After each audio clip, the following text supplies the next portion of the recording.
வணக்கங்க. கஸ்டமர் கால் பண்ணி வீட்ல ஒரு சீலிங் ஃபேன் வந்து ஷிஃப்ட் பண்ணணும். அதாவது இன்னொரு இடத்துலேருந்து கழட்டி வேற ஒரு இடத்துல போடணும் அப்படின்னு சொல்லியிருந்தாரு. அது போட்டு முடிச்சதுக்கப்புறம் இந்த மாரி என்கிட்ட ஒரு 30 வருஷத்து பழைய ஃபேன் ஒண்ணு இருக்குப்பா டேபிள் ஃபேனு. ஆனா எந்த ஃபால்ட்டும் கிடையாது. நல்லா ஓடும். எனக்கு இப்ப இதில என்ன பிரச்சனைன்னு பார்த்தீங்கன்னா, இந்த ஃபேன நான் ரெடி பண்ணி ஹால்ல வைக்கணும். அதாவது இந்த மாரி ரஸ்ட்டோட இல்லாம எனக்கு கிளியரா பண்ணி எனக்கு பெயிண்ட் அடிச்சு ஹால்ல வைக்கணும் அப்படின்னு என்ட்ட கேட்டிருந்தாரு. சரி பண்ணி தரேன் சார் அப்படின்ட்டு ஃபர்ஸ்ட்டு பொறுமையா எல்லாத்தையும் கழட்டி கிளியர் பண்ணேங்க. கிளியர் பண்ணிட்டு கெப்பாசிட்டியுமே வந்து நான் கழட்டிட்டேன். ஏன்னு பார்த்தீங்கன்னா, கெப்பாசிட்டர் வந்து 1.85 எம்எஃப்டில இருந்துச்சு. ஸோ நம்ம செக் பண்ணிட்டு தான் போடணும் அப்படின்ட்டு. ஏன்னா ரொம்ப வருஷமா ஓடாம இருந்துச்சுன்னாரு. ஆனா செக் பண்ணி பார்த்தா ஓடிட்டு இருந்தது.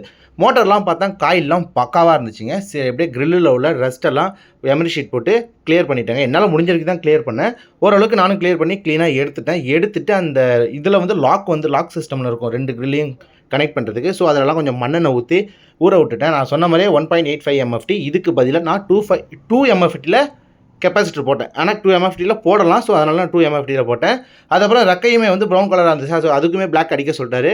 ஸோ அதுக்குமே கிளியர் பண்ணி பிளாக் அடிச்சாச்சு. எல்லாத்தையும் அடிச்சு காய வச்சதுக்கப்புறம் ஒரு 15 நிமிஷம் தான் காய வச்சிருப்போம். நல்லா காய்ஞ்சிருச்சு. அதுக்கப்புறம் எடுத்து மாட்டுனதுக்கப்புறம் பக்காவா இருந்துச்சு. எனக்கே வந்து ஆச்சரியமா இருந்துச்சு.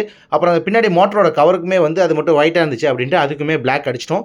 இதில ஒரு குறை என்னன்னு பார்த்தீங்கன்னா, எல்லாம் பெயிண்ட் அடிச்சாச்சு. ஆனா அந்த கடைசியா அத காட்டிருக்கேன் பார்த்தீங்களா, அந்த இடத்துல மட்டும் பெயிண்ட் பத்தாம போயிடுச்சு. ஸோ கஸ்டமரும் பரவாயில்லன்ட்டாங்க. கடைசியா வந்து எல்லாம் மாட்டுனதுக்கப்புறம் சூப்பரா இருந்துச்சு. ரன்னிங்குமே கெப்பாசிட்டர் மாத்துனதுக்கப்புறம் முன்ன விட ரொம்ப வேகமாவும் சுத்துச்சு. வரேங்க. பாய்ங்க.